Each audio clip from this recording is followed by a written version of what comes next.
Welcome into the CHGO Blackhawks podcast presented by DraftKings Sportsbook, America's top-rated sportsbook. Download the app and use promo code CHGO when you sign up. Welcome in. I'm Jay Zawaski with Greg Boysen and Mario Tirabassi. We are here in studio for the first time since, what is it, October 6th? October 6th was the last time we were here. I forgot how to get here. Yeah, it's it's been so long. There's a new sponsor button in the corner above Mario. Has it been that long? Yeah. DraftKings. Yeah, we're happy to have DraftKings with us. Make sure you use that code CHGO when you sign up for DraftKings. That would be greatly appreciated. But we got a lot to get to, and guys, we kind of learned this lesson throughout last year and through the summer, where Tuesday morning we go, what are we going to talk about? And then by the time the show runs around, we got 4 or 5 things we need to get to. Give it a few hours. So we're going to rifle through some of the news stories of the day. I would guess you'd say the biggest story as it pertains to the current Blackhawks is defenseman Alex Vlasic has been sent to the Rockford Ice Hogs. Luke Richardson discussed it a little bit today after practice, just sort of saying unfortunate timing for him to get his injury. He said it was either an infection or a bone bruise, but made it tough for him to put a skate on. And, with the addition of Tenority, and it looks like Jake McCabe's going to be back for the home opener on Friday, he's kind of the odd man out. And if McCabe is activated, you're probably going to say the same about Alec Regula. He'll probably be the next guy to go down, so because they're carrying 8 defensemen right now. So, look, this follows a trend of what we have seen them do in terms of roster building all year. None of the Rockford prospects, none of the guys they deem as really future pieces to this team are here and playing. So it makes perfect sense that Vlasic and eventually Regula go down and play in Rockford. Yeah, I think the other consideration is the contract stipulation with Philip Roos, where if he was sent down to the AHL, his Swedish league team, which I think is Skellefteå, could sweep him back up in that case. And I think the Blackhawks probably have seen enough out of him that they don't want to risk his team saying, oh, no, come back to Sweden. You'd think that the player would have some decision-making power in that role. But, yeah, I think with Vlasic going down, with McCabe coming back, probably also see Regula go down. And that's fine. I mean, the Ice Hogs opened their season this past weekend. Get as many of those young prospects playing, significant minutes, significant roles as possible. Get them, playing competitive games, and that's completely fine. We've talked about it enough as the season started and as the roster and it was getting formulated through camp. We don't need the young prospects sitting in the press box. It does them no good to just practice in the NHL. They got to play in the NHL. If they're not going to play in the AHL, play significant time. Yeah, that's what Luke Richardson said when asked about Vlasic, and he really wouldn't give a for sure plan on Regula. Basically saying, hey, we get Jake back. It's only a matter of time for someone else takes a puck off the foot or jams a shoulder or whatnot. So you can't really long-term plan it, because the second you think you've got your roster set, you need to bring a guy back up. So, but he had mentioned with Regula that he emphatically said he is going to be an NHL player, but right now it's best for him to go to Rockford, play. I think that was about Vlasic. Vlasic, yeah. I'm sorry, yes, yeah. Vlasic. Making sure. Got my Alex's confused again. But he said Vlasic is going to be an NHL player, but he needs, there's nothing wrong with going down to Rockford, playing top pairing minutes, playing power play, playing penalty kill, playing 20-plus minutes a night, get that confidence going. So when he does come back up here, and he mentioned it's a lot easier for a young player to get confidence playing big roles in the AHL as opposed to fighting for playing time here at the NHL level. And he also, without even being asked, I thought was interesting, spoke highly of Jared Tenorti. Yes, he did. Like without even a question, not even being asked about Tenorti, just threw out his name and just saying, he's a pro's pro and has been a positive influence since getting here. So, that was interesting. So obviously he likes what he's got out of Tenorti, and he's a guy. He is indeed a person. He is who he is who he is. I think it's just kind of like getting a guy who's seasoned, who's going to kind of fit the mold of the player that they want to have, or an example of a player that they want to have. And it's just someone to play at the NHL level, where you give those young players the roster bump down to play competitive minutes and in those roles in the AHL. Yeah, basically, you look at guys like Tenorti, you look at guys like Jack Johnson, positive influences on a room, but they're placeholders until these young guys are ready. And I think they know that, and it's not a bad thing. So Vlasic heading to Rockford, I'm assuming he's going to be in the lineup right away as long as he's healthy. And it's good. He hasn't played in the AHL yet. I think AHL is a very good league for young defensemen because of the physicality. It's a much more physical league than the NHL, and that'd be good for a kid like him. It's a different physical. Yeah, he's gonna have to learn how to use his size to his advantage more. Not just his skating or his reach in the NHL is more important, but in the AHL he's gonna have to learn how to box people out, how to keep people away from his own crease more so in the end. Not saying that's not a part of the NHL game, but in the AHL, crashing the net is like the go-to thing. I mean, that's what those players are equipped to do. Yeah, right. That's like when they're called up to the NHL, they're checking line forwards and their fourth line guys. And the AHL is a great league. I love the AHL, but the skill levels are at different different types of players in the AHL. Usually the high skilled level players in the AHL, they're not there long. So it's a league full of guys that are like your quintessential bottom six disturbers type of players. So he'll get punched in the mouth, maybe physically, but theoretically pretty quick down there, and he's gonna have to learn how to adapt to that. So it's a good experience. And plus, if the Ice Hogs are winning, there's nothing wrong with letting young kids experience some winning, because that's not going to happen a lot this year on Madison. Look, a lot of these young guys are going to get their chance, right? Come March 3rd, it's not just going to be Kane and Taves. There's going to be a lot of bodies moved out. Jack Johnson, Max Domi, Athanasiou will likely be Tyler Johnson, and it's maybe. Not right. It's not just those guys. If Jared Tenorti comes in and plays really well as he can play, that's a guy you can move to a team looking to add some physicality in the blue line. A guy like Jason Dickinson, you just got it. If he's back to being the type of player he was in Dallas, that's a guy a contender would want. And I think it's very clear that that's what Kyle Davidson's looking to do. Is he's saying, all right, who can I get for cheap to fill out this roster, make us compete in terms of effort and enthusiasm and finishing checks and those sort of things, and then at the deadline, as these Rockford kids get a chance to ripen, ship them off for whatever late round pick or fringe prospect they got, and keep building up those assets, those lottery tickets you get. The more you have, the better chance you have to win. I mean, it is a crapshoot. We talked about it yesterday when we were talking about the Antoine Vermette trade, and the guy that I can't remember the name now that Anaheim drafted in that spot, Johan Larsson. Yeah, right. Sure. Or Jacob Larsson. One of the two. There was a Larsson. There was a Larsson. Like it's not one of the good ones. It's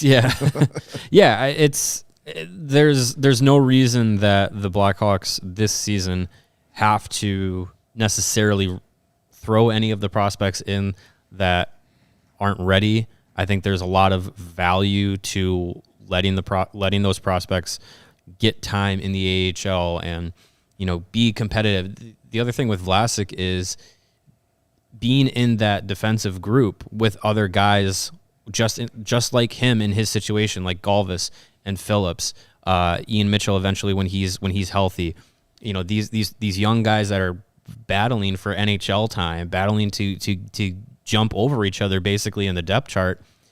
It's healthy competition between teammates. That hopefully in turn brings out the best of each of those guys. And what's better than that? You want to have those young guys competing with each other for, who's going to be on the power play in Rockford, who's going to, be on the top pair, things like that. I think that's a really good situation to be in for a lot of those young players. So the Blackhawks don't necessarily need to have any of them in the NHL for extended periods of time. If what it seems like now, the cards that Kyle Davidson is showing now is we're going to have a roster full of short-term players who are flippable, and that's all that it's going to be. My only concern is when you talk about like Regula and Vlasic and Lucas Reichel, three guys who probably should have a role on this team, on the NHL team. Yeah. I hope that doesn't, become something that upsets them or makes them feel underappreciated or whatever. Because there's got to be that feeling a little bit of, I earned a job. I earned a job at the NHL, and I get they're trying to tank, but like, I don't know, it's frustrating. But again, these are young guys. That's not really a hockey culture sort of a thing. Yeah. Guys are kind of very happy to just like do what they're told and act the, Yeah. Yeah. I just, to me, it would be if I'm Regula or Vlasic, I'm kind of like, I think this sucks. Like I kind of earned a spot. I think organizationally there is an understanding of what's going on.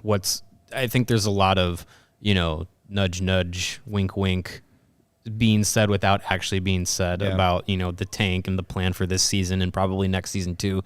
And I think a lot of the young players understand that. So they're probably getting the message of, hey, we think you're this XYZ part of the future.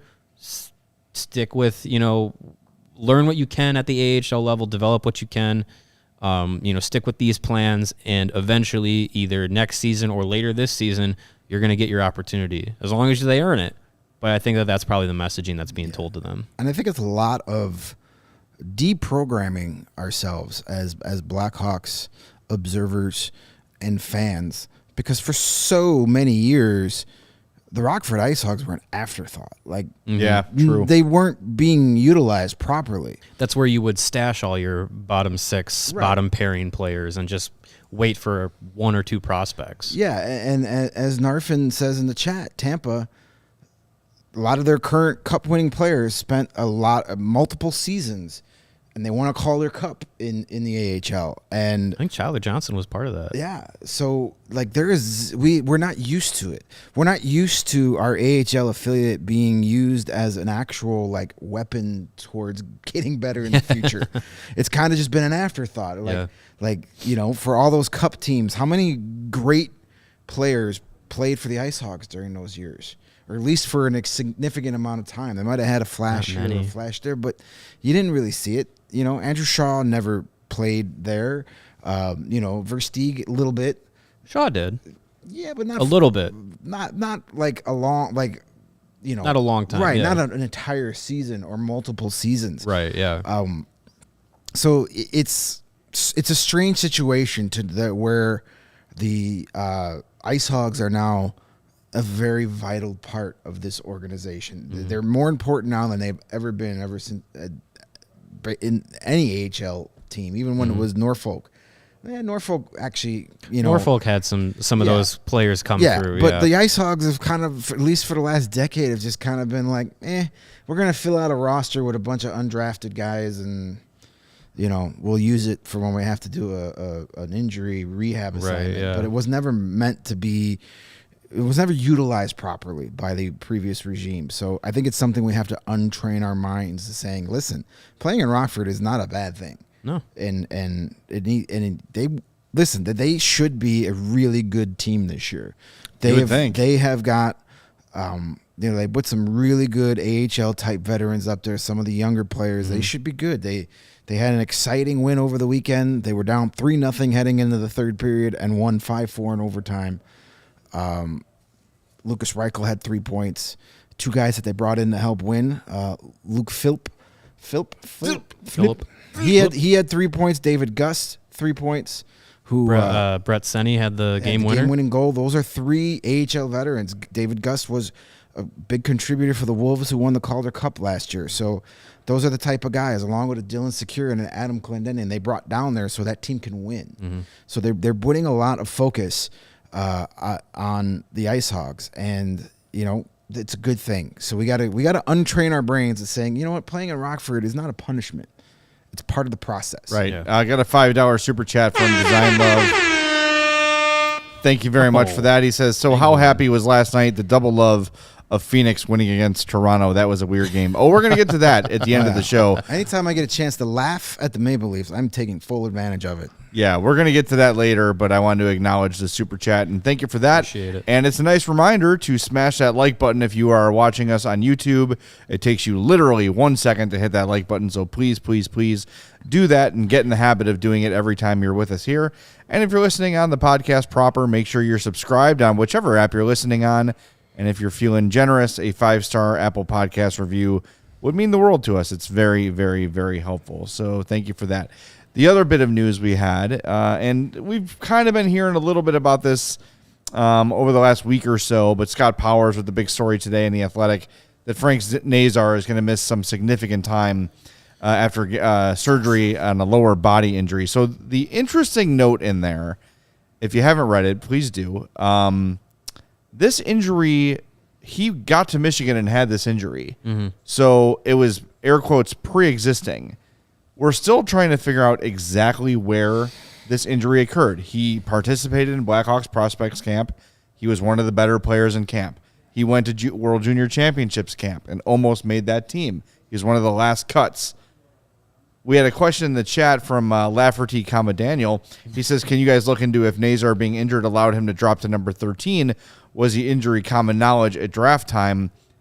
I don't think so. Can't imagine. I don't think so I think what happened is somewhere between prospects camp and Michigan, he got hurt. Whether or not it was during a game, a practice, a workout, whatever, we don't really know. College sports are famously secretive about injuries. Mm-hmm. So it's going to be really hard to find, unless you get it from the horse's mouth himself, to get a lot of detail on it. Yeah. But it's interesting that he started the season at Michigan. He played a game or two, didn't he? No, he was. It was suspicious. They played an exhibition game before the season started, and he wasn't in the lineup. And I remember thinking that's an odd choice because, he's being touted as one of the big parts of that program, and I remember, going through Instagram and stuff for Michigan hockey and seeing some of their media day things, and he was out there a lot, getting pictures taken, doing all the hype video stuff. So he was out there. He was expecting to, I wonder if it was some sort of training injury that happened after he got to Michigan, because I don't think he. To the question in the chat, I don't think he played the entire summer playing through an injury. That seems very counterproductive for a young player to do. To go through a prospects camp and a World Junior camp injured. I don't know. That doesn't seem like a good decision. Wouldn't have put him out there. No, they wouldn't have. Injured. I mean, they didn't. Jalen Lightman was a player they had high hopes for, and he had a bum shoulder. Out, they held him out, and then he ended up having surgery. So. It could be something a nagging thing that just eventually just got to the point where it wasn't nagging anymore, and it's like, well, I'm bummed for him. He's such a good kid, such a talented player. For him to lose essentially an entire season, of development, it sucks. In the Scott Powers piece, he talked with Michigan's interim head coach. And they said there's a potential he might miss just the entire season, and that would just really be a blow to his development. And I would assume if that ends up being the case, he probably goes back for a second season at least. Yeah, which kind of pushes his Blackhawks timeline back. But I mean, some things you can't plan for. Right, and the good news is, depending on whatever the injury is, obviously it's significant enough to require surgery, require months of rehab. Good news is he's 19. I mean, when you have an injury like that, it's the time. Your body can recover. This is the time of your life where you'd rather do it. If he's a 32-year-old having a significant injury, then you're kind of like, oh, well, that might be it for that guy. So these guys will be, just have him have the surgery and then have him go hang out with Jake McCabe for a couple weeks. There you go. He'll be back by Thanksgiving. There is some strangeness to it because if it's pre-existing, which is kind of what everybody is, that's the word that's going around. Why is the recovery so long? Like, why is the injury so significant? Right? Like, usually when you hear about a guy undergoing something that's going to keep him out for potentially the whole season, it's a traumatic moment. It's a knee-to-knee hit, or it's a twisted knee, or it's an ACL or whatever. This is like, well, he had it, and now we're fixing it, but he's going to be out for the year? I don't know. That's very strange to me. Yeah. I'm not like saying conspiracy theory or anything. I just, maybe he had something nagging. They took a look at it and said, this is worse than we thought, and maybe he's got a high pain threshold or whatever. But it's just I don't know, the whole thing. The timeline is a little weird, but I mean, I think it might have been Lipin that we, it was, because I remember we talked to his agent real quick. They were trying to rehab the injury, and then eventually surgery was required. So it could have been something where, the injury may have been existing, and then trying to rehab it didn't work, and so now surgery is the next step. That could have been the case. But in any case, you just hope to see a full healthy bounce back so that he can get back on the ice as when he's medically cleared, and he can not lose as much time in this time of his career where a lot of development can happen, and he can get that experience. There's only so much you can do off the ice trying to get better. Well, and the good news is, and when you talk about balancing going to a college versus going to junior. For a situation like this, for him to be in Michigan is a really good thing. I think so. He's going to have all the resources he needs in terms of rehabilitation, training, the entire staff at a giant Big Ten institution versus if this was, knock on wood, Kevin Korchinski having this in Seattle. It's not as... He's not going to have the resources that... Now, look, an organization like the Hawks, if somebody like Korchinski underwent something like this, they'd probably intervene and help take care of it, right? But probably, they probably could do that because it's not an NCAA player. Yeah, but it's good. That, I mean, if you want to find the silver lining in this, it's good that Nazar is at a place like Michigan that deals with big injuries all the time in all different sports, and they know how to rehab these kids through it. So that's if there's a little bit of hope, that's it. It's it. I mean, I'm sorry. He'll be back. He'll be fine. Yeah, but I'm just saying, like, if there's a bit of optimism, the fact that he's at Michigan and not in junior is a good thing for his injury rehabilitation. Well, we've got Bears After Dark here on at CHGO. That was our new segment, Blackhawks in the Dark on CHGO. People loved it. That's the best we've looked in weeks. Great. Yeah, exactly. Our ratings went up when our Three Ugly Mugs got off the air there for a minute. But it was like I felt like I had Shady Rays on for a minute. You know what? If you do want to protect your eyes from the sun, our pals over at Shady Rays are where to do it. You're going to get some of the best quality sunglasses at an amazing deal when you go visit our friends at Shady Rays. They never understood why sunglasses were so expensive, so they set out to change it. You don't have to break the bank for quality sunglasses this fall because our friends at Shady Rays have you covered. That's always been my problem with sunglasses, is like I don't want to buy an expensive pair because I know I'm eventually going to leave them somewhere or break them. Well, with Shady Rays, not only are you getting premium sunglasses featuring world-class optical clarity and durability with styles that cater everyone and everybody's lifestyle, they also have the best lost and replacement policy out there. If you lose or break your shades on day one, they told us they will send you a brand new pair, no questions asked. If you dropped it in the chain of lakes and they're next to Mario's sunglasses, they fell off a cliff. If you threw them on the ice instead of your hat for that Jared Tenorti hat trick on opening night. Hey, now. What are the odds on There that? were Save that clip. We might need it. In Chicago, you have just as good of the odds of that happening as if your glass is falling off a cliff. So, even with that strong of a protection program, they still manage to make quality that I can tell you from holding them in my hand and wearing them on my face. They are as good as any expensive pair that I have ever worn. Shady Rays customers will agree with you, as they have over 200,000 five-star reviews. I've been a customer for them for a couple of years now. My buddy Joe turned me on to them, and when I heard they were coming on board, I was super excited. Great product and a great company, too, because they also provide 10 meals to fight hunger in America with every single order placed. Nice. And have donated over 20 million meals to date. That's fantastic. So you're going to look great. That's a lot of meals. And you're going to do a good thing to help your fellow Americans as well. And they stand behind their product and told our team that if anyone has a problem, they will throw profit out the window, right out the window, and do whatever it takes to get it right. Free returns and exchanges. You either love the shades or Shady Rays will pay to ship them back. That's it. And exclusively for our listeners, Shady Rays is running their deepest deal of the season. Use the promo code CHGO for 50% off 2 or more pairs at shadyrays.com. I'm no math genius, but in my world, that's buy one, get one free. And you can get 2 pairs of awesome stylish sunglasses for low as $54.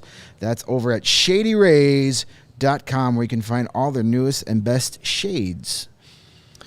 If you're looking for the best price when it comes to sunglasses, go to Shady Rays. If you're looking for the best price on tickets for any kind of sporting event or concert or show or anything like that, be sure to use the Game Time app to find the best prices on those events. Be sure to use the link in the description below. Click on that link and get your tickets through that Game Time link, because you are going to help us out with by doing that.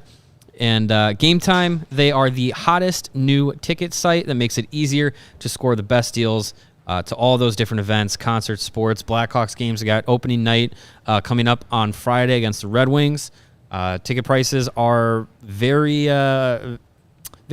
fan-friendly right now. And if they're going to be even fan-friendlier Tuesday night against the Florida Panthers, I think saw $16 get in the door. Down to $15 get in the door and have a seat tickets for that game Tuesday night. I think right in the $40 range on Game Time to get a seat for Friday night's opening night game against the Detroit Red Wings. So use that Game Time app. If you love CHGO, you're going to love Game Time. The best way to do it, again, is to get your tickets through the link in the description and join over 15 million people who have downloaded the Game Time app and scored the best seats to all your favorite events. And bowl season right around the corner, too. If you want to go watch some round ball at the UC, get the Game Time app and go watch the bowls. Probably the next team in the pecking order to get into the postseason, the Bulls, and then it's going to be a long postseason wait for the rest of the Chicago teams from there. Yes. Yeah, and if you're going to join us for our CHGO tailgate on November 6th, the Bears and Dolphins, you don't need tickets to the game to attend that, but you need tickets to the tailgate. Go to allchgo.com to secure your tickets. A couple different ticket options there. One includes parking, one does not. Both options include all the food and drinks you can handle, games, giveaways, live music. It's going to be an awesome time. Come hang out with us on the corner of Roosevelt and Michigan ahead of Bears Dolphins. And, of course, you can go on Game Time and get tickets to that game as well. Mm-hmm. And the longer you wait till kickoff, the cheaper they will probably get. So come hang out and you say, hey, you know what? It's a nice night out. You never know. November 6th, it could be 90. It could be negative 30. It could be snowing. It could be a hurricane somehow. You never know. November 6th in Chicago. So wait and buy those Game Time tickets and go see Bears Dolphins. Have a few beers, and then all of a sudden those prices appear to be cheaper. Yeah, I could go to the game. Yeah. We call those Game Time goggles. Why not? Hey, and if you're coming to that tailgate, November 6th is also hoodie season, and we got 4 new CHGO hoodies available for you over at allchgo.com. Head over to the locker, get yourself one of these 4 new, or all 4 of these awesome hoodies. I got mine. They are awesome. They got our logos on. The tie-dye one is great with our buddy Nux on there. We got a camo hoodie. and a couple. The script one with the blue outline. That's that the one really I got. Cool. I got the script. I love that. Check it out. Get yourself a hoodie for hoodie season. Everybody loves a good hoodie. I'm gonna have to get 2 because I know my girlfriend is stealing one of them at least. So yeah, I'm gonna have to get at least 2. I'd buy her one of her own, but she wants mine. But so it smells like Greg. Yeah, is that a good thing though? Can we start marketing that? Smells like Greg? Like, buy a shirt, it smells like Greg. We'll just have Greg, just lay around on the merch for a while, and then it will be as desirable to everyone as it is to his girlfriend. See? As long as he does that without idea machine, as long as he does that without any shoes on, I think the prices will get jacked up for those merch. I don't know if that would work because I heard that "Smells Like Greg" was the original title of that Nirvana song, but they changed it. So probably good for marketing purposes to change that. So anyway, thanks for bearing with us with our ad copy. Got a lot of cool stuff to tell you about, but yeah, CHGOLocker.com. Get some of that dope merch, and I know some people have been waiting for the double extra large CHGO Blackhawks to come back in stock. They are back in stock. I've seen them with my eyes. When we were in DNVR, I could see them. There they are. Double X. Ready to go. So jump on that and get those 2. And hopefully we'll have some new CHGO Blackhawks designs as the season goes on. We've got some ideas. We just got to get them executed. So today, Greg and I were at Hawks practice. And I will say, very, very intense practice from start to finish. I was getting cramps and winded just watching the Hawks go at it. Working on a lot of defensive drills today. Yeah. That's what Luke Richardson said is today is defense. They'll move into offense, and they're going to work on offense tomorrow. But a lot of intensity, a lot of physicality. We saw some frustration from people during the sessions, and Richardson acknowledged that, and that's a good thing because you got guys annoying each other. Saw Jonathan Toews almost take a baseball bat swing at Jujhar Khaira during one of the drills because Khaira got the best of him. Toews a little bit frustrated, so Khaira's doing his job out there. That's good. We saw Connor Murphy push Tyler Johnson over the little barricade they had to compress the drill area, and Johnson got up with a smile on his face and kind of gave him a little nod. So getting feisty, they're out there working hard. And that I want to play a bit of audio here from Luke Richardson talking about Jonathan Toews and the way he has taken on the beginning of the season here. Asked by our buddy Tab Bamford, what has his hot start meant to the team? And here's what Luke Richardson had to say about Jonathan Toews.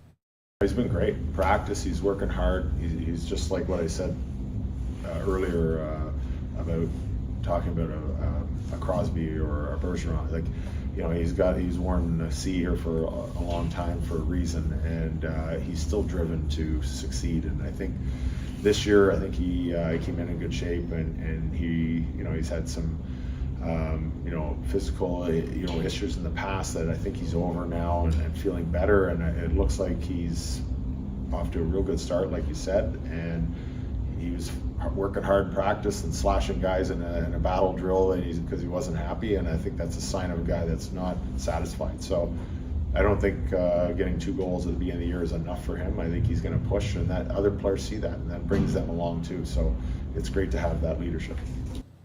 There it is, Luke Richardson. And what he referenced earlier about Bergeron and Crosby is something we've talked about with Toews a lot before, is that veteran leader who's making the most money, who's the highest profile player, being the guy that works the hardest in practice goes a super long way, especially with a team that's not really young right now, but will be soon. It goes a long way. And look, Toews has been great. He's been one of the better Hawks since the season started.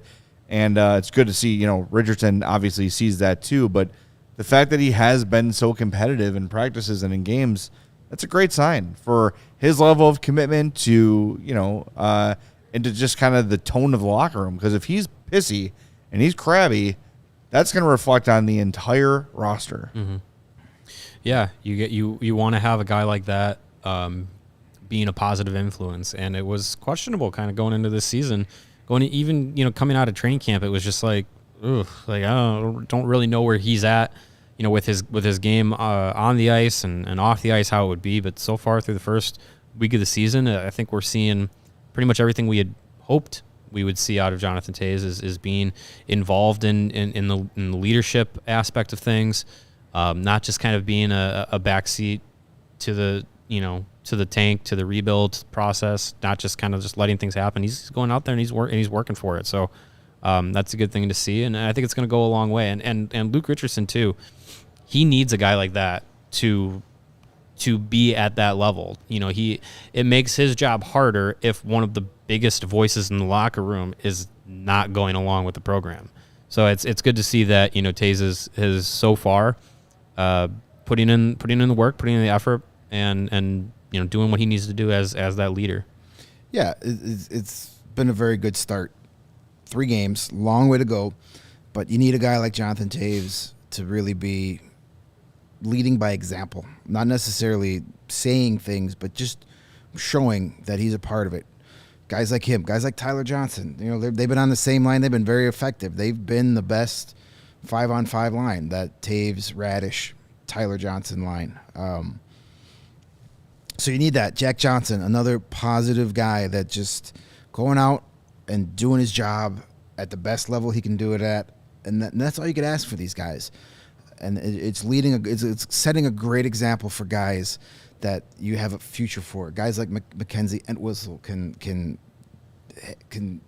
feed off of that. Guys like Reese Johnson. Yeah, those aren't the superstars of the future, but those guys can be important in the future. You need those type of guys as well as the stars. So if they're absorbing that and getting that, that's good. Let's see. It's one road trip. It's 3 games. Let's see if we're still there's having these discussions in season. January and February, or after the first player gets traded. That's when things kind of started to unravel last year as far as the attitudes coming out. Yeah, the Hagel trade was Brendan really Hagel kind of, that's when the sourness started coming out, not just from Taves either, but team-wise. So let's see when that, say they get a good little thing going in December. They win 3 out of 5. 4 out of 6. Please don't do that. But just in case. But then, they start feeling good. But then right after that streak, maybe that's when Max Domi gets traded or somebody gets moved.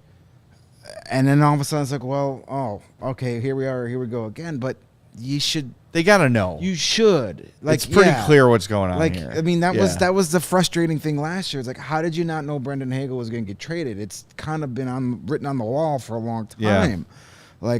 So same with DeBrincat, honestly. Yeah, I mean, everybody knew it was coming, so they should not have been caught off guard, and you should not be caught off guard this year when any of these guys get moved. Yeah. So it's a great start. It's good to see. And the other interesting thing, and that can lead into our next little clip of audio, was, and I know you don't really. It's tradition. You win a game, you kind of keep things the way they are, but. Apparently there were no line changes. We were kind of questioning, does Luke Richardson do something with Andreas Athanasiou? He took a couple lousy penalties, got the game misconduct. He mentioned it a little bit today, hey, we need him on the ice, But he has some very interesting comments about that line. I know a lot of people are like, well, they're not performing. They can't play with Kane. Break them up. And Luke Richardson doesn't really think that way. He thinks they're there. He's seeing stuff. So if we got that clip to go, we'll hear from Luke Richardson on that top line. Yeah, no, there's definitely lots of speed and talent, and I think they've just missed on a few. So, not having 5 or 6 points in the first 3 games is not an issue for us because they're still getting opportunities. And it looks like they're almost going to break through for that opportunity. Unfortunately, we lost Sineo for 10 minutes or 12 minutes, I guess. With a penalty last game, so that kind of disrupts things. But gave me a chance to put Kershaw there for a bit and have a look at that as well because he's an offensive guy that has some good talent and speed to complement them as well. So, I think it's one of those things, kind of like Lafferty and Dickinson kind of broke through last game. I think it'll be one of those games that it just naturally goes for them, and you'll see them have 3 or 4 points each that one night. And, they're that type of player, and hopefully once that happens, it just kind of, breathe a little easier, just play your game. Yeah, that line of Domi, Kane, and Athanasiou has 3 combined points through 3 games, less than anyone really expected. Yeah. But I don't, as much as I want accountability for Athanasiou and the things he's been doing, kind of bitching at refs and taking bad penalties, and of course a 10-minute misconduct. You mentioned Jack Johnson, and earlier you mentioned Jared Tenorti, he is letting the veterans kind of police things as they go here. And he was asked specifically, like, who are the other veterans that step up? And he said Johnson and Tenorti, along with Kane and Taves, of course. So if he thinks it's been handled and he thinks that Athanasiou has received the message, then cool. I also think, I don't know, maybe I'm reading into it a little bit, but him mentioning Kurashev, that might have been on purpose to send a little message to Athanasiou that, hey, there's a guy right behind you that is ready to move into that spot that would be happy to have it. And you and I had a close eye on Kurashev today at practice. He looks like a different dude. He looks like a more complete player than he's ever looked like, and he looks hungry. And I feel like if he is given a real chance at that spot, he might not let it go. He might not relinquish it for some time. So maybe there's a little something to Luke Richardson mentioning the name of Kurashev to say, hey, Double A, we've got a guy nipping at your heels, so knock off the crap. Yeah. And look, it's one thing if he's not scoring, right? You're going to go through scoring slumps. That's the player he has proven to be his entire career. Yeah. But the penalties and the misconducts, that's stuff you can't live with. Yeah, you're not Jonathan Taves. You're not allowed to argue every single call. The center square in a bingo card. Right, exactly. Jonathan Taves bitching at a ref. Yeah, palms up Jonathan Taves. That happens at least 5 times a game. Yeah. He's earned the right to do that. Yeah. You haven't, buddy. So just, you can mumble under your breath on the way to the box, but Kurashev, you mentioned him. We were watching him in a drill, and he came around the corner and just fired off a quick shot that beat Alex Stalock, and we kind of both looked at each other like, whoa, where did that come from? Yep. He looks confident. For the first time in his NHL career, he looks confident. They must have had a real nice conversation with him saying, hey, this is what they defined his role, I think, at least to a degree, where he didn't have that at all last year. No. He was either all over the place. In Rockford, on the 4th line, scratched. On the 2nd line, scratched.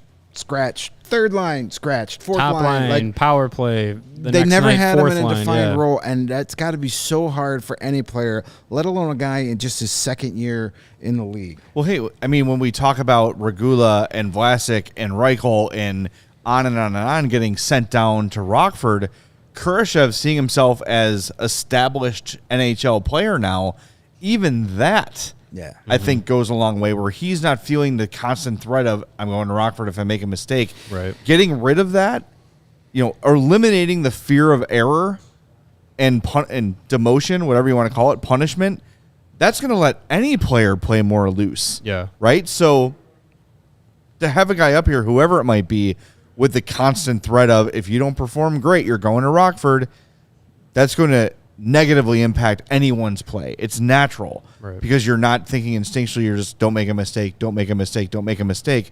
Whereas now it looks like Kurashev is just playing his game. Yep. And when we talked about him in the offseason, we sort of said, like, that's a guy who can really only play in the top 6.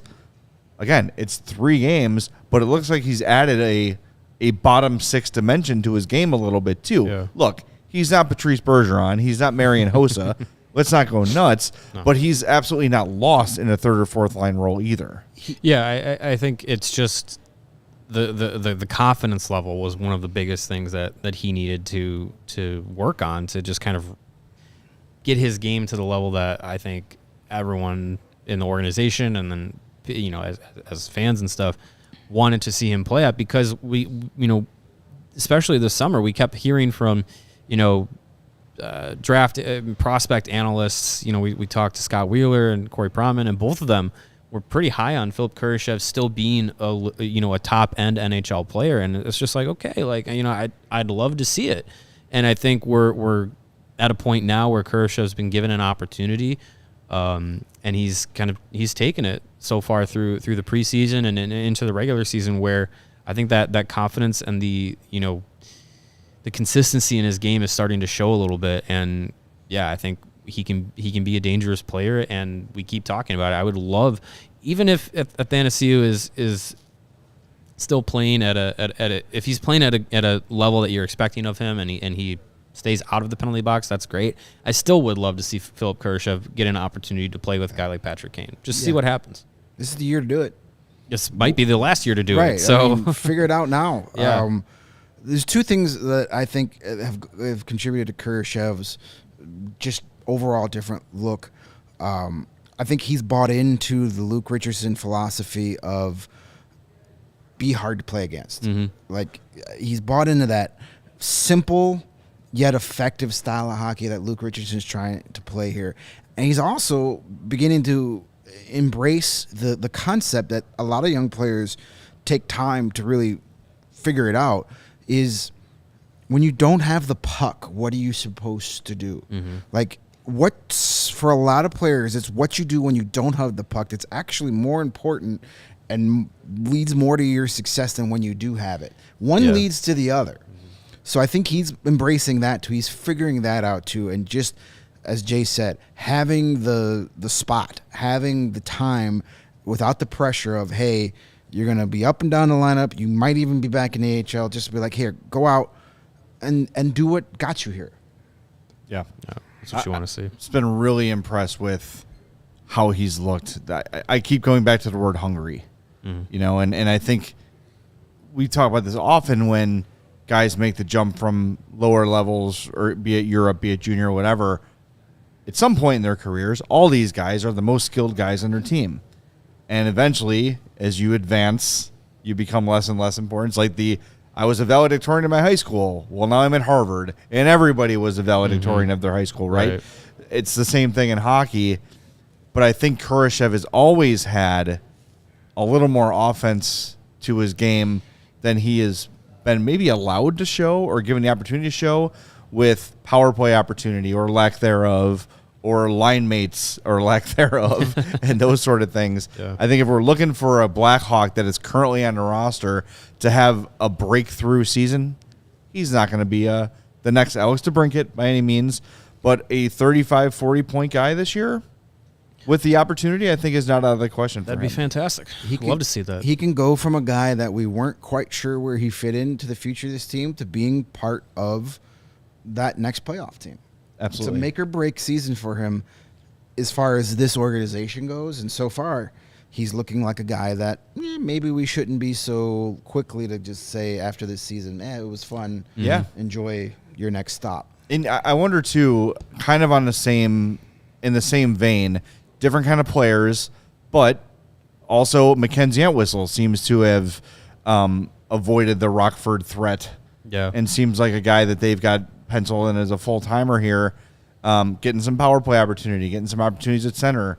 He had some time with Patrick Kane for a while. Like, he's getting his chances too, and he's a guy we talked about in the offseason as someone we really didn't have a feel for. What is he going to be? What kind of a player is Mackenzie Entwistle? And it remains to be seen through 3 games, but again, it's a guy who we spoke to before they left for the trip. He wants to prove himself. You know, he's hungry. He wants to show that he's more than he has shown so far. So I'm hoping, like, when I'm thinking about who are the guys that I really want to pay attention to that are on the roster now, those are the 2 forwards to me that are the most interesting. And Luke Richardson's a big fan of Mackenzie Entwistle. Yeah, you could tell. Big fan. Yeah. All you got to just look at how many different situations he plays in, but he always is quick to mention him in practice. And he's very well liked by his teammates. I mean, famously last year, DeBrincat and Entwistle kind of had that little thing going on in practice. But even today, he was kind of, playfully mixing it up with Patrick Kane during a drill, shoving him around a little bit. He's well liked by his teammates and his coaching staff. And that's going to go a long way for a young player, too. Well, now he'll have a family because he didn't have one before. Right. Even though his mom refollowed me on Twitter. It's so awkward. I don't have a family. Okay. Yeah, you do. Good old Mackenzie. All right, we're going to get to laughing at the Toronto Maple Leafs here in a second, which I know is why you tuned in the first place. Yes. But MT Machine, who I think is from Germany, I believe that's our German viewer. Yeah. He says that the Hawks trade Kane, should it be for 2 second-round picks and a prospect, or a mid-first-round pick and a prospect? You don't trade Patrick Kane if you don't get a first-round pick. You got to get a first back. You got to get a first. And remember, the teams that will be bidding for Patrick Kane are contenders, and he also can say, just like Claude Drew did last year, if you missed yesterday's podcast, Claude Drew said, I would like to go to the Panthers. And only the Panthers. And only the Panthers. And they got a 2024 first-round pick, a 2023 second. I think so. and then Owen Tippett. Yeah. So that's, if you want to start setting your expectations for return, that's about where you can start to look. Probably. It's not going to be multiple firsts, multiple prospects. That's just not Right. Because there's a limited. Patrick Kane can truly say, "I want to go to Team X," and the Hawks will have to say, "Okie doke." And if Patrick Kane still had 2 years left on a contract, you can get more for him. Right. But you're talking about pure rental at this point, and yeah, we should probably tamper those expectations, as we saw with Alex DeBrincat only having that 1 year really hurt his trade value, and we were all disappointed with the return. You still see it in every chat we ever have. Davidson got fleeced for DeBrincat. Yeah. I think it's a little too early to declare that. But, hey. It was underwhelming. All I know is the Blackhawks have 2 more points than the Senators do. So That's exactly right. Suck it, Ottawa.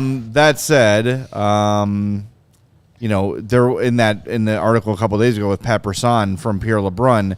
Pat Brisson is Kane's agent, also Taze's agent, Seth Jones' agent, Claude Drew's agent. 50%. There was a quote from a league source saying that they expect there to be a big bidding war for Patrick Kane. But again, that's if Kane says, "Let there be a bidding war for me. Exactly. I'll go to these 4 teams or these 5 teams." I think it's going to be Kane's going to want to go 1 or 2 places. Rangers that rumor will not go away. God, I hope that doesn't happen. I'm so tired. I know you hate the Rangers. I do. And it brings me joy. Your hatred for New York delights me. It really, really feels like that is the Which means it's number not going one to landing happen. spot. And I think Colorado's got a shot too. Yeah, Never- I feel like that would be the wilder of the 2 landing spot. Like, just to imagine Patrick Kane with that Avalanche team, it's like, oh, cool, he's now on the second line. Like, okay. Yeah, I sure. would- I Just wouldn't wild. rule out- How about him and Cale Makar on the point for a power play? That's not fair. I know the I wouldn't bar. rule out Edmonton either. Ken Holland has proven that he's willing to. Yes, because what Edmonton needs is more offense. They can't stop anybody. So You they score 8 goals a night. they got to try and win 9-8 instead of 8-7. Yeah, So because that always happens in the playoffs. Yeah. but I could see Edmonton, and I could see some other teams that come out of nowhere. And the thing is, like, there might be some, like we said yesterday, there might be some teams that are supposed to be contenders that might just completely not have it this season. Minnesota Wild. Yeah, I mean, it's Sorry, you got to let the season play out, but and that's why it feels like, with Kane, it'll likely go towards January, February trade deadline, and first week of March. It might go to that point because it's an advantage for him to be able to see like who is a contender and who isn't, because he could say, yeah, I want to go to the Rangers, and then come February the Rangers are maybe an injury or Shesterkin or something like that pulls them out of the playoff race. No, and if he's there in January, it's like, oh crap, like I can't pull this team in the playoffs by myself, kind of thing. So yeah, I guess he's going to wait as long as possible and pick the softest landing spot if he even decides to do that. yeah, He may again. He may say, "I want to break the records." Here, there is a universe in which both Kane and Taze say, "I don't want to be traded." And they're here earned that at right. the end of the season. And yeah, that's the right that they were given. Yep. All right, hockey fans, it's finally time to hit the ice again, and thanks to DraftKings Sportsbook, an official sports betting partner of the NHL, you're in for the season of a lifetime if you're not a Hawks fan. New customers can bet $5 on any team and get $200 in free bets if they win. Big matchup tonight in the NHL. The undefeated Vegas Golden Knights and the undefeated Calgary Flames are going to play each other. I've got my eye on that one. The Bruins take on Alex DeBrincat and the Ottawa Senators. Some good action tonight, so take advantage of that opportunity from DraftKings. Again, $5 on any team and get $200 in free bets if you are a new customer.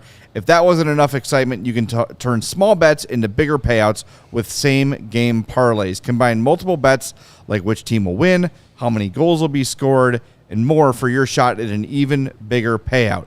DraftKings is safe, secure, and reliable. You can deposit and withdraw your cash whenever you want. Download the DraftKings Sportsbook app now. Use promo code CHGO. Bet $5 on any NHL team to win their game and get $200 in free bets if they do. That's code CHGO at DraftKings Sportsbook, an official sports betting partner of the NHL. Minimum age and eligibility restrictions apply. See the show notes for details. All right. Last night we're talking about contenders. Yeah. Should we talk about pretenders? Oh, I know it's the first week, but there are some real good teams with real bad records. We have to make now. sweeping statements. Yes, it's time for our overreaction after 5% of the season. If the playoffs started today with 78 games left to play, the Toronto Maple Leafs would be on the outside looking in to the Eastern Conference playoffs, and the Philadelphia Flyers would be in as the wild card. Just as we all predicted. The Detroit Red Wings would also be in second place in the Atlantic.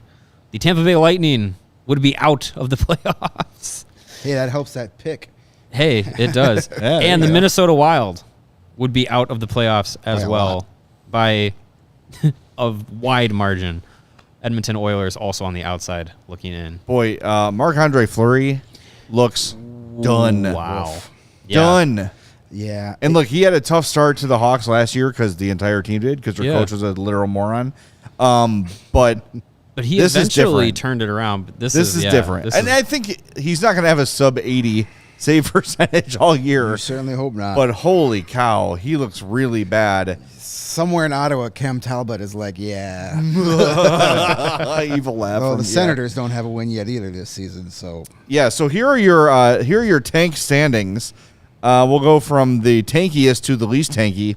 The Sharks are 0-4. The Wild are 0-3. The Jackets are 0-3. Canucks 0-3. Devils 0-2. Senators 0-2. Ducks 1-2-0. Lightning 1-2-0. The Coyotes 1-2-0. More on them in a second. And the Hawks 1-2-0. The Coyotes just delightfully beating the Leafs in Toronto last night. Oh, so good. It was so great. And the fact that Toronto looked like they had tied the game, Yes. they took the goal away. And Let's take a sidebar on that, by the way. Did you all see that play? I did. Yes. Did you think that was the right call? I don't know anymore. It was very strange. Flip a coin. If you missed it, Morgan Riley had a puck come to his hand, put his hand up. I forget the Coyotes player. The Coyotes player's stick goes in the glove of Riley, but there is a bit of a bat made with the hand, knocking the puck down. Leafs retrieve. Mitch Marner retrieves the puck, gets to net.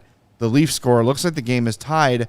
They review it. It takes a long time, and they say the play should have been blown dead for a hand pass. No goal. The Coyotes score an empty netter, and they walk away with the win in Toronto, and all hell breaks loose. But it was a weird call. But, man, the Leafs have had a couple. They lost to Montreal in their opening game. They lose to the Coyotes at home. I still think Toronto is really damn good, but it is so fun to watch Toronto freaking melt down. You can absolutely script their season. Yeah, they will be President's Trophy contenders. They will be favored on some nights by multiple goals, and they'll lose. They'll have some random player become a cult favorite. It was Michael Bunting last year. David Kampf is another one. Like, they're going to have some random guy become like the next greatest Toronto Maple Leaf. I hope it's a guy named Tim. Probably, yeah. Then it'll be, they'll have home ice advantage in the playoffs, and they will lose in the first round in Game 7. You can write this script because we've seen it every single year. They will lose Game 7 in the first round after leading 3-2 after 5 games. Oh, yeah. They'll lose Game 6 in overtime and then get blown out in Game 7. Yep. They just lose in the most painful ways possible. You can just script it. Love it. And you know why you can script it? Because everyone knows the outcome. If you looked at Twitter earlier in the day yesterday and you saw Maple Leafs fans, they were like, well, who's going to score the game winner for the Yotes tonight? They were already defeated, the fan base. And you have to think. It's fun. Like the players, they know all the stuff that is said about them. As much as they want to say, oh, you tune out the noise. Not in Toronto, you don't. You can't. You cannot. That's what happens when you don't change anything. You keep going after it with the same thing year in and year out. You don't change. You don't make a shakeup. You don't bring it. They brought in John Tavares. Okay, whoop-de-doo. Like, great player, but he hasn't changed anything. No. You still haven't gone out and gotten yourself a good goaltender. You know, now oh Matt my Murray's God, hurt. There's a surprise. What a cluster. They've gotten progressively worse over the last 2 or 3 seasons, goaltending wise. So they haven't changed anything. They haven't done anything to shake up the culture at all. They just keep thinking, you know what? And to me, that's their arrogance. No, we're fine. We got everything right exactly where we need to do it. Run it back. We're just the Maple Leafs. We're smarter than everyone. Right. I don't want to, whatever. I would like to make a Chicago comparison. The Leafs are very much like the White Sox, where they act like they're smarter than everybody. They tell everybody they're smarter than everybody. They buy into their own expectations, and then they flop. Yeah. And I'm not saying that as a Cub fan.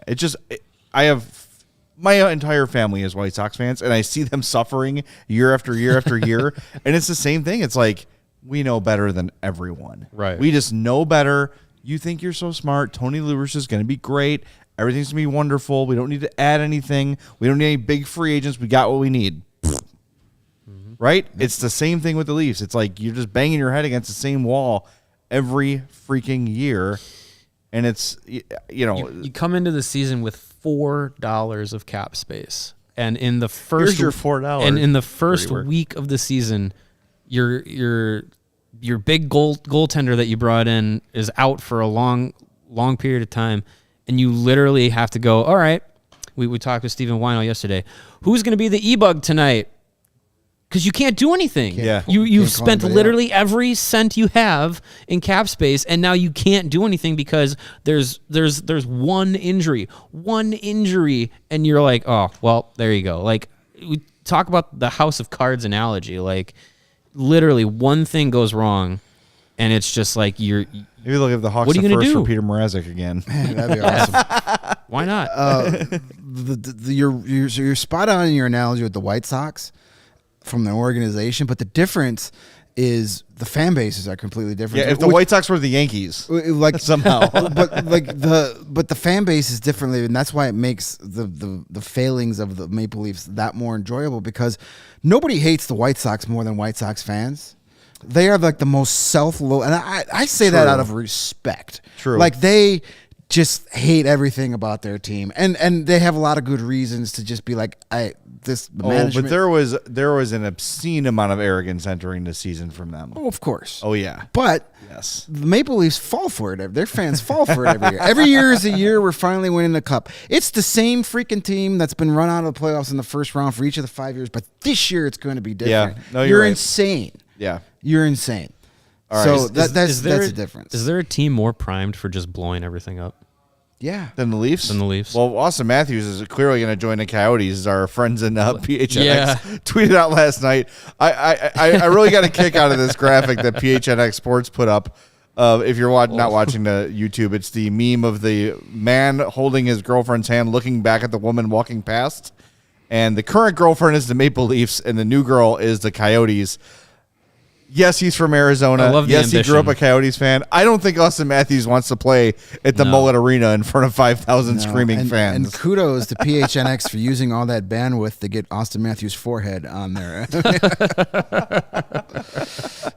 Man, that hairline is running further away from the front of his head than faster than the Maple Leafs losing the playoffs. He's got to talk to Patrick Kane's guy, because for a while Patrick Kane had that like Bill Murray and Kingpin thing going on. Yeah. And he's gotten it under control. There's another reason for Austin Matthews to come to Chicago. He can get on a billboard on 294 too, saying that he could join Ian Happ and Ryan Sandberg and Eddie Olczyk and Brian Urlacher and get his own billboard. See, look, I grew hair as soon as I came to Chicago too. That's great. See, we got ideas. I hope Chris is listening, man. We could be selling so much stuff. All right, we're running late, so let's wrap things up.